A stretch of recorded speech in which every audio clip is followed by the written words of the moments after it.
I am the interim director of legal services here at the African Nova Scotian Justice Institute, and also own my own consulting firm, A-Team Coaching. And I am Shauna Paris-Hoyt, the Executive Director at the African Nova Scotian Justice Institute. I'm also the Executive Director of the National Institute of Forensic Social Work, and I'm also the owner and lead consultant at SPH Integrated Life Solutions, because I'm also a psychotherapist in addition to being a lawyer. And now an administrator. So a little bit of everything. I am here with these amazing, multifaceted, multi-hyphenated women. I'm Cherissa Richards, and I am the director of Controlled Damage, the production that is presently up at Neptune Theatre and will be going on to the National Arts Centre in Ottawa. Wonderful. Yay. It's amazing. I think the thing that is fascinating to me is how this show really highlights how she was affected by the laws at the time, and how she navigated through that, and how she was harmed or had to overcome and ultimately lost. And I think it's fascinating how, what is it for African Canadian, citizens to go through the system like that, and what they have to deal with, and how it's changed from back then to now. Yeah, and just thinking, back in the day, so I'm very familiar with the Roseland. I'm born in New Glasgow. Oh, wow. I'm very familiar with her family, and say distant cousins. I'm in Paris from New Glasgow. Oh, wow. And thinking about in those days, so I'm going back to the 60s. The other thing that I want to say, just in sort of bringing a full picture, is that so my mother and father lived with Dr. Carrie Best. Wow. So Dr. Best is my brother's godmother. Wow. And so the connection to the story and Controlled Damage and that particular time is very close to me in terms of understanding the challenges. So born in New Glasgow with the influences of everything that was happening, the connection to, of course, the Roseland Theatre, and we had a similar theatre in Truro, the Royal Theatre, and thinking back in those days, so I'm taking you back to the 60s now, it would be the early 60s, where, as a Black child coming from the Black community, and there are 3 Black communities in Truro.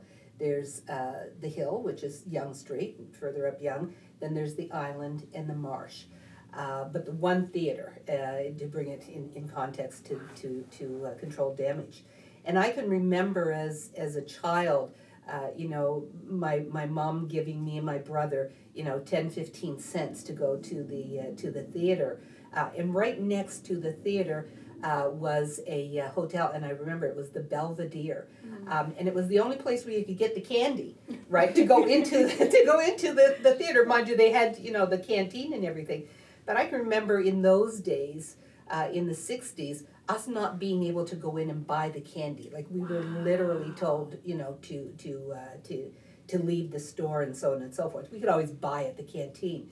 But just thinking about those restrictions that I lived through, given my age, and bringing it to full fruition in terms of understanding the challenges that Mrs. Desmond would have gone through, in those days, because she would have been at least, a decade or more older than. So as I watched the play, and I do want to bring it back to the play, and then I'll give you a chance. I just thought, just thinking how deep she had to dig within herself to be motivated to keep pushing forward as a Black woman, setting up a business and so on and so forth. And thinking, in those days there wouldn't have been role models, and she says her role model was C.J. Walker. That's right? Yeah. A great movie for anyone to watch, and story to be told, right? Yeah. And what a motivation for Mrs. Desmond. I'll stop chatting because I don't want to hog the conversation. I'll probably fill in a little bit more as we go along, right? I just to point out one thing, you're right. She was in her 50s when she passed, and to think that she lived, this huge life that she had, Yeah. and spanned this age and this era of time where there were the rights went from nothing to a little bit to a little bit more, but that how she maneuvered through those rights and found her way to like carve out her space as much as she possibly could in a time like you're talking about the 60s. You weren't allowed, which is wild to hear, but and if that was like that in the 60s, imagine what it was like in the 30s and the 40s and the 50s, and how that all changed, and how she carved her way through that and made it something big of herself. Like she really was on her way. If it wasn't for the Roseland Theatre moment, she was on her way to becoming the C.J. Walker of Canada. Yes, absolutely.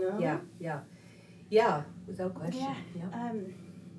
I could just sit and listen. Actually. One of the things, and it's interesting when you talked about like legal and us being lawyers, because like that wasn't even the narrative I felt like the story was given, right? Which is great. Like it really focused on her life and her contributions as a Black woman.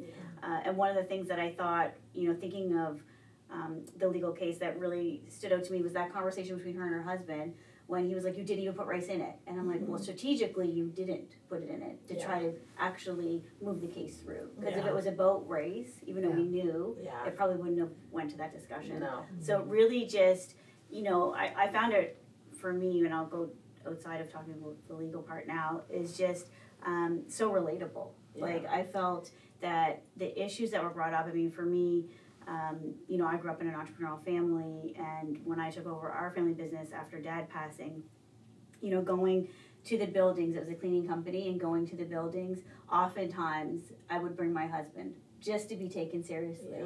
And then finally you get to a point where it's like, no, I just actually don't need you today. Like, I'm not going to get this contract, I'm not going to get it, but like, I'm good on my own.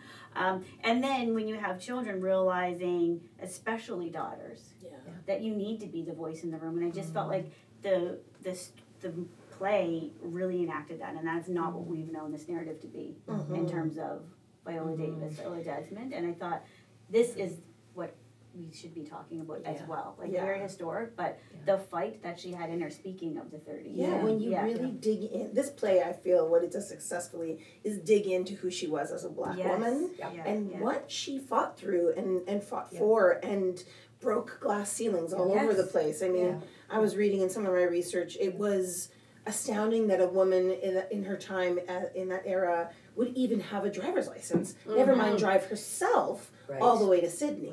And what also, like, when we think about what she did, what I loved too, and you've said it, is like breaking this glass ceiling, but she also realized that maybe she had to create her own ceiling. But I can't break the ceiling, right? Then what do I need to do to make sure that I'm at least in this playing field of being relevant and comparable, and defining her own success for Black women? No, I thought it was, and pushing through that, and that goes back to that the line in the play, because I have to bring into the fold, it's never it's not a hot topic for us to talk about colorism within the Black community, but it does come out in the play, and I think it is something that we need to, as Black people, start to put on the table, and then that statement around crabs in the bucket. So one of the things, she was battling from all fronts, wasn't she?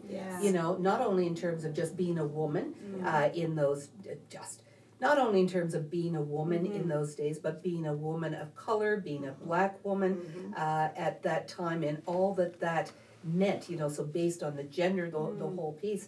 So it was coming at her from all fronts, and yet she continued to stay focused and barrel through. Her resilience is astounding. It absolutely is astounding. She, so there was certainly that motivational piece external to her, which came from, across the border. She saw, obviously there were Black women there that were doing the things that she wanted to do. And she was able to bring that, into Nova Scotian at that time, Nova Scotia, the Mississippi of the North, as we've been called, right? Wow. So, and to be able to move forward. I mean, stopping and think as well in our historical, or I like the phrase we heard the other day, the legacy Black community here. that, thinking about the educational level of folks back then, right? Yes. In the 20s and in 30s. I mean, most people would have, I think of my parents, right? they left, they went to work. My mom grew up in the colored home. So she was only able to get like a grade 6 or grade 9 education, same with my father. Yeah. So to think, you know what I mean, that she stood out, Mrs. Desmond stood out, and, but that's what we need, people who can stand out and say, she can do it. But what was interesting, even though she was doing it and wanted to, her own husband, it seemed, is mindful, but it was like, certain words that were being used and phrases, and you're just being uppity and bougie and so on and so forth. And she was battling that as well. Well, she was battling it. It shows you how she was battling it within her community, within her own home. I think that's the hardest thing about it is that she, what allies did she have in this? She had a few, but they might have been few and far between. And speaking about colorism, within our own communities, that's for us to talk about. Let's not make that a public thing, that whole idea of like, we only present the best sides of ourselves to the public, rather than speaking about the issues that we have that are, coming from externally, from capitalism, from government, from the world. Those are important things to discuss, so they don't feel secretive and under wraps or shameful.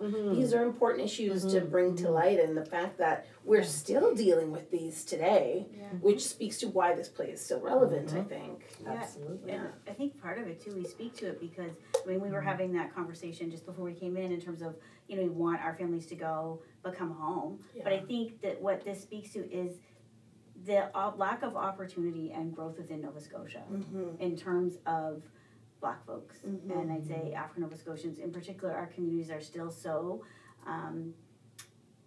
oppressed and really not entrenched in community, in society, the way that they should be some of their communities. And so I think that is like a conversation when we talk about colorism and crabs in a bucket and government and all of these other agencies. I wonder if you can speak to that a little bit, because being from Winnipeg, I've always looked to the African Nova Scotian community here in Nova Scotia as this beautiful legacy built community. Oh, it is. But this idea that it's one of the largest African communities, Black African communities in the country, and yet that sentiment of feeling, how did you describe it again? You said. I think it's still so isolated. It's still the lack of opportunities. I mean, and where do you think that comes? Like, where does that stem from? Do you think? Go ahead. Well, I think that comes out of our lack of education that we've endured for generations. And people say from outside the community, how is it that the Black community is not really well educated? Yet 7 major universities in this small little province. But that's an access issue. That's a denial of, those are the barriers that we've faced, our communities have faced, our people have faced for decades. When you don't have access to education, then how do you learn to be or know to be, an entrepreneur? What role models do you see? And mind you, we've certainly made a lot of progress over the years, but I think for the most part, my opinion, my criticism or commentary is that our community has heavily relied on government funding, as opposed to us focusing and shifting more on how to be entrepreneurs, right? How to create our own wealth. Generational wealth. The generational wealth. And I give praise and thanks to an organization like the Black Business Initiative that was started, a few decades ago, I think back probably in the 80s or 90s, that has been able to offer up something along the line of supporting Black entrepreneurs so that the sustainability piece there is being created where we're not continually reliant on government funding. Because should something go wrong, government funding gets pulled and then all of a sudden we're shut down. I mean, and this organization runs on government funding, right? Although we're looking at ways to be able to create sustainability within this organization because we also run a law firm here. So I think that's been, some of the biggest challenges, right, is the education piece, not having the language and the literacy around finances as well, right? How to run a business, how to organize a business.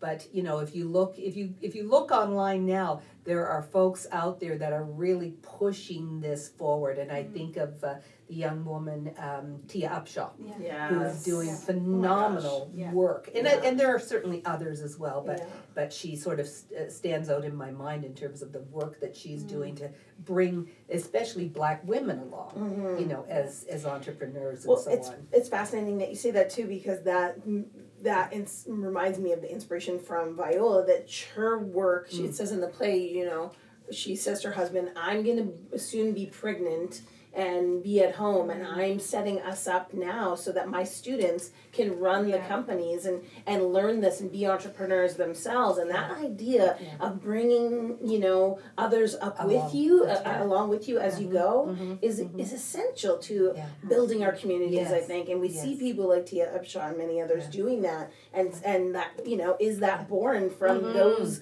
original ideas. And here's a woman invested in mentorship from ages ago. It's not a new idea, but there were probably few people doing it. Viola could have in her day just built her business and not worried about anybody else and just kept it moving.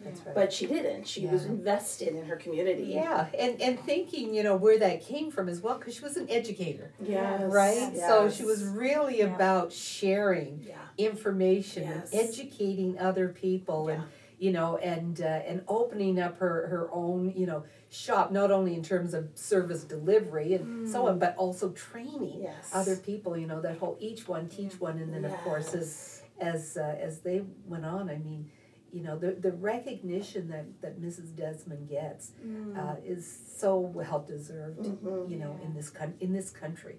So well deserved, right?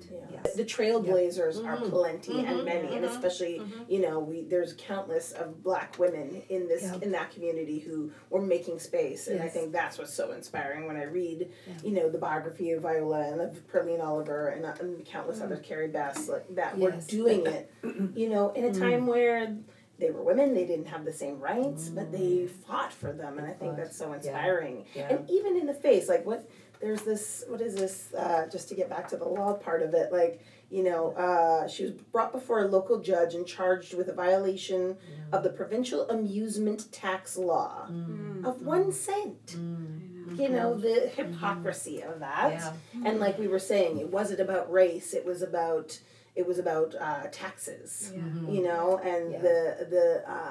the hidden messages behind all that, and knowing I can't fight a racial battle or rights against a human rights battle, because that wasn't even in the books. No, that's right. That's right. So you had to go and find a different way in. And she just was ahead of her time at that moment. And a woman who wasn't willing to back down. Even at the risk and cost of her marriage, her relationship, right? Her relationship with others, even with her own, the folks that she was training. It's severed because she said, I've got to take a stand on this, move forward. And it was costly. I think to her. And that's something I think we just all relate to as strong Black women, especially, I think, in our own right, when we think about, when we make a choice to have to, oftentimes we talk about being the first and what that really means. And we always, when you're the first at something, it actually is, you're going to be more criticized, you're going to you're going to do what you need to do, but you're paving the way for others, right? I mean, I don't think us as Black women, which I don't think, Viola thought about, was what's going to happen, right? She just didn't think about it. She just did it. This is something that she believed in, like most of us who believe in our causes, and the reason that we make sure that we're out there fighting for justice and access that our children, and quite frankly our grandchildren, I think about the generational wealth comments. I mean, your businesses you have, Shauna, we're just trying to keep up with you, but in terms of the businesses and the legacies, is I actually think my children probably won't have the generational wealth that I want them to, but their children I hope do. I think it's those kind of, let's not just think short term, but like, what is legacy mean for all of us? Setting that legacy up so that the people coming after us will have us. it. It's not about us in any way. No, it's about those coming up after us. I mean, I come from a generation, you know, where my father was like, you know, you can't take it with you. So there was no savings. We didn't talk about it. It's like, if I make it to spend it. And, you know, unfortunately, for better or worse, I'm now just learning this as an adult. I mean, I've had 3 children and, you know, a great career, but there was no teaching. You're teaching on your own, so you hope your children are getting that. So yeah, well, we can even, you know, apply that to our historical Black communities here in terms of land. I mean, you know, the Black community here, if we had thought about generational wealth and held on to a lot of land that we have lost in our historical Black communities, I mean, millions, literally millions of dollars. There's been so much land lost, which is, you know, thanks to Angela and the initial research that you did around land titles and so on, and then building that into, you know, bringing that forward to government and so on, so that, you know, so that now it's a whole initiative and work being done to save the lands that we do have, and the road to economic prosperity through Carol Ann Wright, the work that they're doing in land trusts, and, you know, how we can hang on to that land, because that is the generational wealth piece, right? Yeah, that's so true. That's so important. Yeah, And and it's we are how always, long as it Black takes people, too, we right? are about our land. Yes, Right, yes. that's what connects us, and, you know, To this the our earlier, ancestors. absolutely, and, you know, our earlier conversations, I can go anywhere in the world for as long as whatever, and somebody says, where are you from? And I say, Nova Scotia, I'm a Black Nova Scotian, right? That's my connection, that's who I am generationally, for generations. So land is about everything. It's about our grounding, our sense of self, who we are, but it's also that generational wealth piece, right? That we can pass on into legacies. Yeah, and how long it takes to have to find that again, or claw that back, or build it back, you know, thinking of just the little I know of, but even in Africville, of like losing that land, and how long it takes to build those communities back up again, or how we hold on to these communities, and there's something so unique and special in Nova Scotia about the African Canadian communities that is nowhere else like that in the rest of Canada, and that I think that is something that is the loss of that, or the dissolution of that, is something to make sure to grasp onto and hold on to, because it is a real inspiration to the rest of the country. You know, and it's traumatic to lose that, and our identity here as historical Blacks is tied to our land. It is how we, you know, when somebody were to, if I were to introduce Angela, I'd say, this is Angela, and she's from the Preston Township, so you might even break that down even further.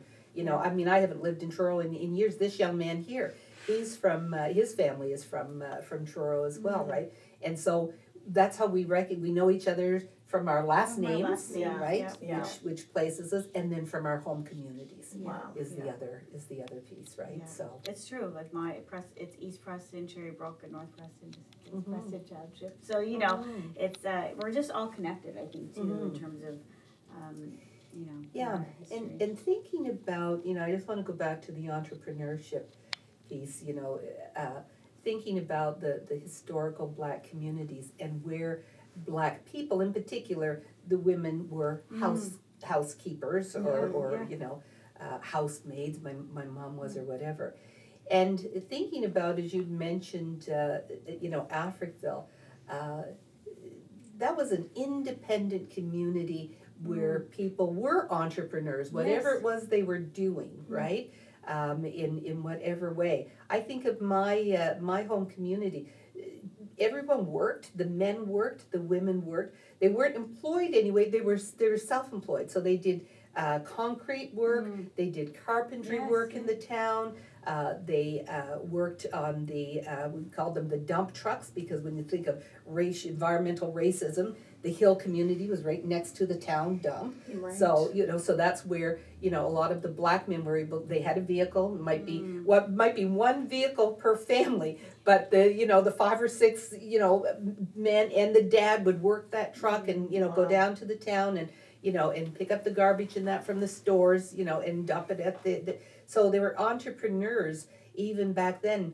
maybe not because they wanted to be, but because they had to be. Necessity. It was necessity, right? Yeah. And then, when you stop and think about it and tying that in with land, if you take that away from people, right, you're not only taking the land, you're taking their whole existence as being, right? I agree, and even thinking about that, I mean, and I don't know the story, I mean, I know it, but there'll be a different narrative or more in depth, but the idea that Africville was owned by our people, and then you displace them to rentals. Mm-hmm. Yeah. Right, I mean, so then it's the existence of, Psychologically, that worth, like, Yep. now, how are you gonna be moving forward? You don't even have the access that you had before, or the resources, Yeah. or, quite frankly, the finances to continue to do what you want, because now what you did own is not now yours, It does, right? exactly, yeah. And even thinking of, Yeah. And Preston, in terms of, because I live in North Preston from Traybrook, so I can only speak to even the land value now when we think about, the worth, and when we talk about Nova Scotia, and why we are still continuing to kind of like find our way and fight for our way here, is because we're not viewed as the same as maybe a community or a home in town, in the city would be, right? It's like the value of it is like in a Black community is less than, and lower than what it would be anywhere else. So I think those are just, again, back to the systems and kind of like the access and why we need people in politics. Yes. That's my plug now for that. Yes, and I don't know if you know, but she was the MLA for Preston, and the first Black deputy speaker of the House. Wow. Here in, yeah, and then we snatched her up. She Yeah, came here. Anywhere Shauna goes, I want to be. That's it. That's it. Yeah. No. We all have our own, our own path and journey. But it's fascinating to hear that, just going back to the entrepreneur piece of like, that Viola wasn't the only entrepreneur. You see, even though those may be less glamorous than this, educated woman who, traveled all over the States to get her training and then created these beauty shops but that is actually just as entrepreneurial, working on those trucks and being a carpenter and but the self-employed part of that is exactly the same, just different, that's right. And to know that people were doing that way back when all over in every different community across Nova Scotia. That's the thing that is really inspiring. Sustaining big families too. Well, I mean, because Nova Scotia, although my family was small with just 4 kids, but my aunties and I'm talking like anywhere from 9, 10, 11, 18 kids. Wow. I mean they're big they're big families, right? And that's what it's like wow, and everybody ate. And if you couldn't afford to feed or you didn't have the extra bed, then of course the house next door, which is usually a cousin or so, would say, you know what, can you take little John, because we had no space left here. And that's how our communities survived and thrived, right? And all these decades. And when you think about when you were talking with big families, one of the things too, like I loved about this play uniquely is, if we think about that time and generation, is to have babies and stay home. Not even an option for her right now. It was just like, and I that's why I just love this narrative. It just brought in so many things that, and that she came from such a big family, yet she didn't have any children, in that, remember the three black guys playing, and talking and saying, she doesn't have any kids, so all that money goes to them, but the struggle that she must have felt to have come from such a big family, to be such a lover of children as she taught children, and to not be, it makes me wonder, could she have children? I know, like there's so many things that there's going to be a part 2 now. Yeah. There's just like start talking to relatives. What's going on? What's going on? Yeah, that's interesting. And just as you were sharing that and thinking about her husband and the support that she did get from him in a way, he didn't want to be tied up in the legal system, I think is a lot of it. Otherwise, he was supportive. He was an entrepreneur as well. He had the barber shop. Very different levels of ambition though, right? Absolutely. Viola had a much stronger ambition than her husband did. And I wonder too though, like now, just like, I wonder, ambition, yes, but for Black men too, could he have imagined himself saying no at that point, right? And so I think that's also kind of like, when she was saying, you stay in your lane. I'm not gonna use the exact words that she used in the play, but in terms of like how you're acting right now, is you're being controlled, and like it's okay for you to like just be this, because that's all you think you're going to be. And I think about like in terms of Black men and that history of the narrative differently than for Black women is very uniquely different. I think. But no, I loved the play. I loved wow. it. Yeah, it was So amazing. well like it done. brought so many things in. Like I sat there with my daughter, who's 25, last night when we were watching it, and we were just like, even some of the parts with like the hair comment. She's like, oh, I remember that being on the bus, and some girl saying, you don't even got my hair. Yours is the good hair, right? Those sort of, and then even the narrative of, the conversation about wanting it to be straight and her liking her curls. I often think about.